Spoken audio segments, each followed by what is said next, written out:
அஸ்ஸலாமு அலைக்கும் வரஹ்மத்துல்லாஹ். முஹர்ரம் மாதத்தினுடைய 10ஆம் நாளில் முஸ்லீம்களில் ரொம்ப மைனாரிட்டியான விரல் விட்டு எண்ணக்கூடிய சில குரூப் என்ன செய்கிறாங்கன்னு கேட்டால், அந்த நாளில் வந்து ஒரு ஊர்வலம் ஒன்று நடத்துகிறார்கள்.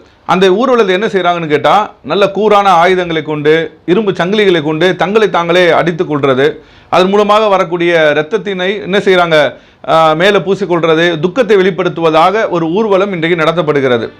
ஆனால் இதை பார்க்கின்ற பொழுது ஒரு சில முஸ்லீம் அல்லாத மக்களுக்கு என்ன இஸ்லாம் எப்படி இருக்கிறது, ஒரு காட்டு மிரணித்தனமாக இருக்குது, தங்களை தாங்களே அடித்து மேனிகள் எல்லாம் காயப்படுத்தி கொள்கிறாங்களே என்று தோணும்.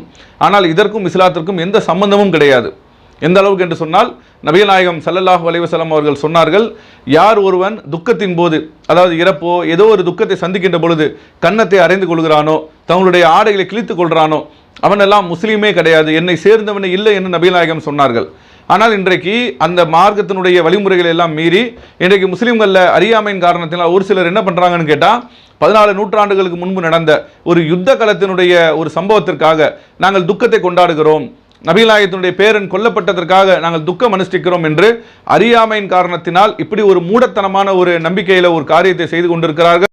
இவர்கள் செய்கிற காரியம் என்பது முழுக்க மூடத்தனமான நம்பிக்கை தவிர இதற்கும் இஸ்லாத்திற்கும் எந்த சம்பந்தமும் கிடையாது.